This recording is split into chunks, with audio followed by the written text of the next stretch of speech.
Assalamu alaikum, dear students. We are going to start our lecture number 6, lesson number 1, and the topic is solution of exercise question. Learning objective: to analyze the data from lesson to solve exercise questions. Give short answers. Question number 1 is give 2 reasons of earthquake.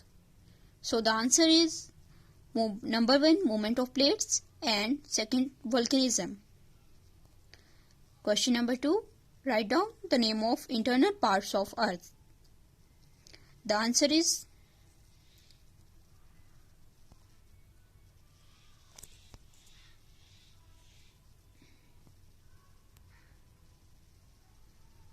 mantle, internal core, external core. Question number 3, write down the name of big plates of earth.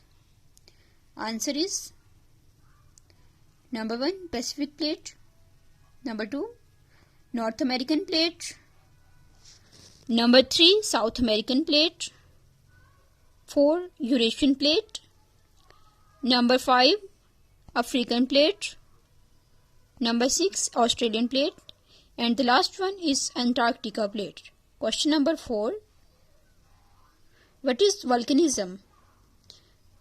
Answer: the eruption of a hot semi-solid matter from the surface of earth is called volcanism. Question number 5, what is the meaning of ring of fire? Coastal areas of Pacific Ocean are mostly formed due to volcanism. This portion is known as ring of fire. Your home assignment is you have to understand and write the question answer on practice or rough register. Thank you. Stay home and stay safe. Allah Hafiz.